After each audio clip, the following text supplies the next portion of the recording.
Pirmā slimnīca šobrīd ir, varētu teikt, ka viena no lielākajām ambulatorijām iestādēm Rīgā. Un pilnīgi noteikti Rīgas pirmajai slimnīcai ir pats lielākais dienas stacionārs visā valstī. Mēs ļoti piedomājam pie tā, lai pacients būtu apmierināts ar mūsu apkalpošanu. Rīgas pirmā slimnīca dibināta 1803. gadā un ir vecākā civilās slimnīca Latvijā. 2 gadsimtu laikā tās izbūvēja realizētas savam laikam progresīvas idejas, ieviestas modernas tehnoloģijas un veikti daudz medicīniskie atklājumi un operācijas.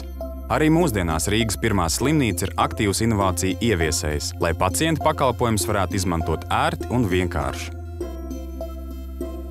Sākotnēji 2009. gadā pierakstu pacientu skaits bija ievērojami mazāks un pieraksti tika veikti blociņos. Katram ārstam bija savs blociņš, bet pieaugot pacientu skaitam, pieaugot pakalpojumu skaitam, protams, mēs sapratām, ka šī sistēma ir jāmaina. Līdz ar to sākām izmantot Smart Medical piedāvājumu, pierakstu sistēmu Smart Medical programmā. Smart Medical ir datorprogramma, ar kuras palīdzību var automatizēt medicīnas iestādes darbību, efektīvi pārvaldot medicīnisko, norēķinu un administratīvo daļu.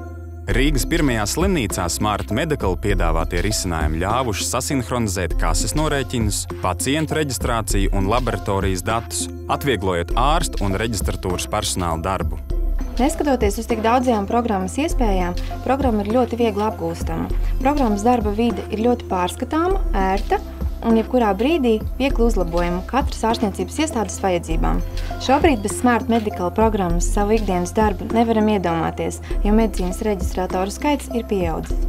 Nākotnē programma būs uzlikta visās dienas stacionāru nodaļās un līdz ar to arī atvieglos gan šo nodaļu darbu, gan atskaišu sistēmu dienas stacionāru nodaļās. Smart Medical ir neatsverams palīgs, bez kura šobrīd Rīgas pirmā slimnīcas attīstība vairs nav iedomājama.